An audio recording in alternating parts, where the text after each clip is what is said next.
ઉત્પાદન વધે અને ક્વોલિટી સારી બને એટલે ભાવ પણ ઊંચો મળે.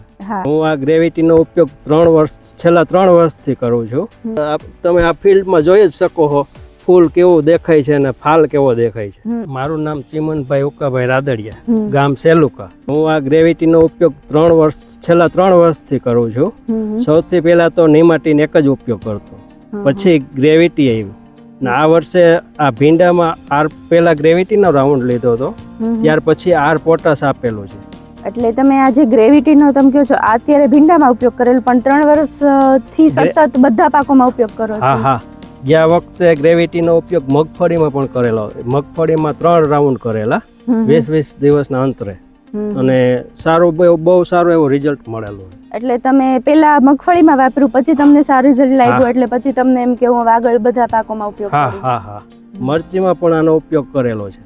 મરચીમાં ગ્રેવિટી ઉપરથી આપેલું છે, અને 2 વખત પોટાશ ડ્રીપમાં આપેલું છે, અને 1 વખત સ્પ્રે હોત પણ કરેલો છે.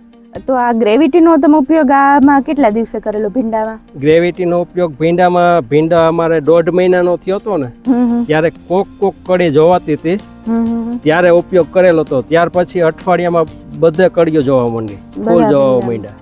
ત્યાર પછી 15 દિવસ પછી પોટાશનો રાઉન્ડ લીધો, ત્યારથી વીણી ચાલુ થઈ ગઈ ભીંડામાં. તો અત્યારે તમારો ભીંડો લગભગ કેટલા દિવસ? અત્યારે ભીંડો 2.5 મહિનાનો થયો છે. 70 દિવસથી 75 દિવસનો ભીંડો થયો છે. ગ્રેવિટીથી તો ફાલ સારામાં સારો જ લાગે. અત્યારે તમે આ ફિલ્ડમાં જોઈ જ શકો છો ફૂલ કેવું દેખાય છે અને ફાલ કેવો દેખાય છે. અને એક પણ ફૂલ નીચે ખરેલું નથી દેખાતું, એ ખાસ વાત છે. નહીતર ભીંડામાં પ્રશ્ન એ હોય છે ફૂલ ખરી જવાનો.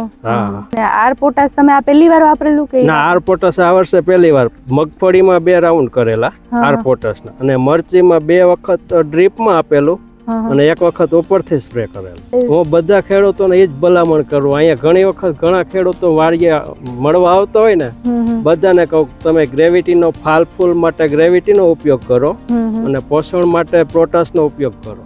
પોટાશ આપવાથી વજનવાળું અને કોઈ પણ પાક છે ને એ ક્વોલિટી બને, ઉત્પાદન વધે અને ક્વોલિટી સારી બને એટલે ભાવ પણ ઊંચો મળે.